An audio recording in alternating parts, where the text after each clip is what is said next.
इस संसार में सत्य के अलावा सभी का अंत होना तय है। जिस दिन इच्छा समाप्त हो जाएगी, दुख समाप्त हो जाएगा। वैसे B.R. Ambedkar, tiger would, Steve jobs और रिचर्ड गियर भी बुद्धिस्ट बन गए थे आगे चल के। तो दुखों के लिए भगवान ने कहा है युक्त आहार, युक्त विहार, युक्त चेष्टा, युक्त स्वप्ना, युक्त अवबोधस्य योगो भवति दुःखः। ये सारे दुख समाप्त हो जाएंगे जब आदमी रेगुलेट हो जाएगा। रेगुलेट तरीके से सोएगा, रेगुलेट तरीके से कर्म करेगा, रेगुलेट तरीके से खाएगा। ज्यादा खाएगा तो भी दुख, कम खाएगा तो भी दुख। ज्यादा सोएगा तो भी दुख, कम सोएगा तो भी दुख। ज्यादा प्रयास करेगा तो भी दुख, कम प्रयास करेगा तो भी दुख।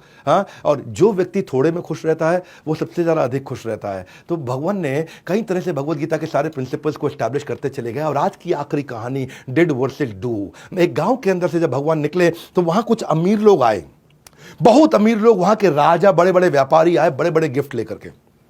इतने बड़े बड़े गिफ्ट लेकर के आए और भगवान उन गिफ्ट को रिसीव करते और अपने शिष्य को बोलते, डिसाइपल को बोलते कि इसको साइड में रख दो। और गिफ्ट रिसीव करते, डिसाइपल को बोलते साइड में रख दो। सबके सब गिफ्ट दिए जा रहे थे और भगवान उसको साइड में रखते चले जा रहे थे। तो वहीं उन्होंने देखा कि एक बूढ़ी गरीब औरत पेड़ के पीछे छुपी हुई है और छुप छुप करके भगवान को देख रही है, छुप छुप करके भगवान को देख रही है। तो उन्होंने बुलाया, आप बाहर आओ। वो बाहर आए।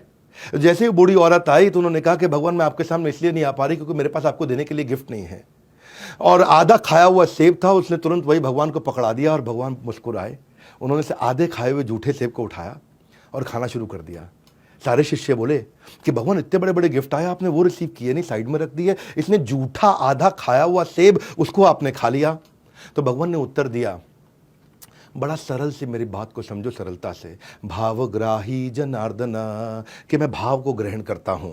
और भगवान ने क्या कहा वहां पे? उन्होंने कहा कि जितने भी राजा महाराजा और बड़े बड़े सेठ आए थे, they are giving me 1/10 of their capacity. और ये जो बूढ़ी औरत आई थी, she is giving me 100% of her capacity. तो उन्होंने पूछा इसका क्या अर्थ हुआ? बोले ये बड़े सेठ, इनके पास बहुत कुछ था देने के लिए, 90% छुपा लिया, 10% दिया। और ये बूढ़ी औरत, इसके पास केवल आधा सेब था, उसके पास कुछ भी नहीं था खाने के लिए, वही 100% था, उसने वही सब कुछ अपना मुझको दे दिया और ये चिंता भी नहीं करी कि आज वो कैसे खाएगी। तो आप कितना कर सकते थे, उसमें से कितना किया। एक आदमी की कैपेसिटी बढ़ाने के लिए भगवान ने ऐसे ऐसे प्रिंसिपल्स बताए हैं। और इसीलिए भगवान क्या कहते हैं कि भगवान बुद्ध कहते हैं कि सबको समान दृष्टि से देखना चाहिए। 5वें अध्याय का 18वां श्लोक, विद्या विनय संपन्ने ब्राह्मणे गवि हस्तिनी शुनि चैव स्वपाके च पंडिता समदर्शिना।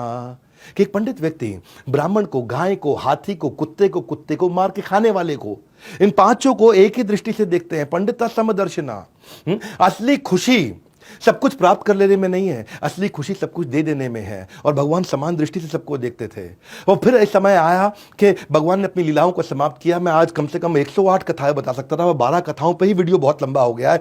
इस संसार में सत्य के अलावा सभी का अंत होना तय है। और भगवान ने भी अपनी लीला को अंत करने का समय निर्धारित किया जब भगवान समाधि में जाने वाले थे। गौतम बुद्ध, बताया जाता है कि इसी बुद्ध पूर्णिमा के दिन उनका जन्म हुआ और इसी बुद्ध पूर्णिमा के दिन उनका अवतार और उनका तिरुभाव, यानी कि वो चले गए संसार से।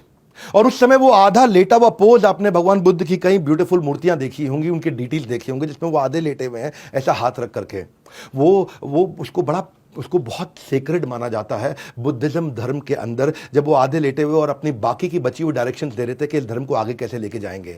और उसी समय उन्होंने 6 टीचिंग्स दी कि किसी की हत्या नहीं करना, किसी का कुछ चुराना नहीं, इंद्रिय तृप्ति को त्याग दो, किसी को दुख नहीं पहुंचाना, कभी नशा नहीं करना और किसी को रिश्वत देना लेना नहीं।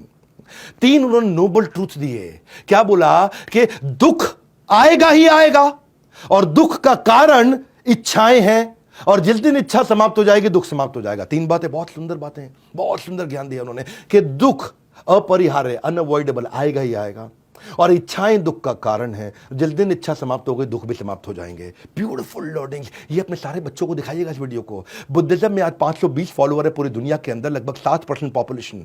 बुद्धिज्म में कोई होली किताब नहीं है जैसे कि बाइबल है, कुरान है या भगवत गीता है, ऐसी कोई किताब नहीं है, पर उनकी टीचिंग्स हैं। आज चाइना के अंदर 18% लोग बुद्धिस्ट हैं। आज आप देखेंगे थाईलैंड के अंदर 93% लोग बुद्धिस्ट हैं और जापान के अंदर सबसे ज्यादा 67% लोग बुद्धिस्ट हैं। वैसे B.R. Ambedkar, tiger would, Steve jobs और रिचर्ड गियर भी बुद्धिस्ट बन गए थे आगे चल के।